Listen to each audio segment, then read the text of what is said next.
Kino hamisha o'zgarib, yangilanib boradigan soha.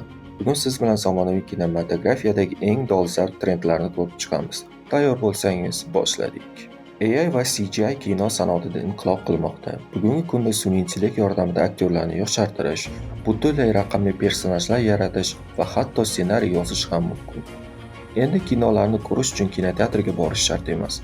Netflix, Disney+, Amazon Prime bularning barchasi filmlar va seriallarning kelajagini belgilab bermoqda. Bugungi kinoda irqiy xilma-xillik va ekologiya kabi muhim mavzular ko'proq yoritilmoqda. Chunki tomoshabinlar nafaqat ko'ngilochar, balki fikrlantiruvchi filmlarni ham xohlashmoqda. Endi tomoshabin film syujetini o'zi belgilashi mumkin. Interaktiv filmlar yangi tajriba yaratib, kinoning kelajagini shakllantirmoqda. Kino doimo o'zgaradi va rivojlanadi. Sizga qaysi trend yoqadi? Fikrlaringizni izohlarda yozib qoldiring va albatta salomat bo'ling.